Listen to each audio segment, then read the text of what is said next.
Pinakamabilis sa loob ng 21 buwan o mula noong July 2024 ang 4.1% na inflation rate ditong Marso. Batay sa datos ng Philippine Statistics Authority, halos doble ito ng inflation rate noong Pebrero ng 2.4%. Kasunod niya ng sunod-sunod na mega oil price hikes na nagdulot din ng pagtaas ng presyo ng mga bilihin. Ayon sa PSA, dahil sa pagbilis ng inflation sa bansa, bumaba ang purchasing power ng piso. Mula base sa 2018 o mula sa base year na 2018, ang piso noon katumbas na lang ng 75 centavos ngayon. Yung purchasing power of peso natin kasi inversely related yan sa inflation rate. So siyempre pag tumataas yung inflation, bumababa yung ating purchasing power. Yun na yung overall effect ng inflation rate mula simula ng 2018 hanggang ngayon, March. Inaprobahan ng Pag-ibig Fund ang Special Benefits Package para sa overseas Filipino workers na umuwi sa bansa dahil sa gyera sa Middle East. Maaaring ma-avail ng mga kwalipikadong miyembro hanggang 100% withdrawal ng Pag-ibig Regular Savings kasamang employer share at dibidendong kinita.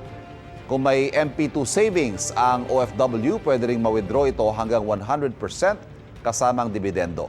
Magkakaroon din ng 3 buwang moratorium sa housing loan payments na walang interest at penalty. Ang Department of Migrant Workers naman naglunsad din ng bayanihan para sa balikbayang manggagawa para magbigay tulong sa mga OFW na apektado ng gyera sa Middle East. Kabilang sa programang Job Fair kung saan tinulungan ng mga OFW na maghanap ng pagkakakitaan. May alok ding loan para makapagnegosyo sila.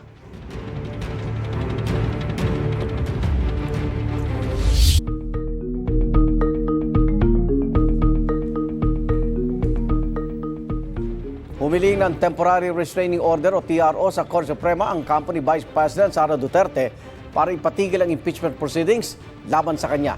Ayon sa kampo ni Duterte, inabuso umano ng House Justice Committee ang kapangyarihan nito sa pagsagawa ng impeachment hearings.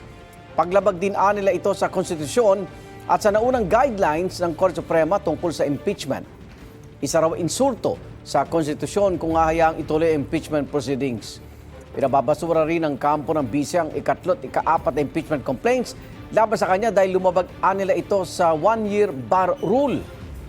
Ang dalawang naturang reklamong dineklarang sufficient in form, substance at grounds ng House Justice Committee.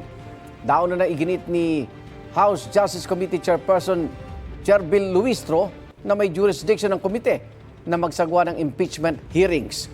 Nakapagtataka raw na kinukwestiyon ito ng bise dahil mismong kampo raw ni Duterte ang humiling noon sa Korte Suprema. Nabigyan sila ng pagkakataong sagutin ang mga reklamo bago ito iakyat sa Senado. Ang miyembro naman ng Justice Committee na si Representative Terry Ridon tinawag na misleading ang petisyon ng bise.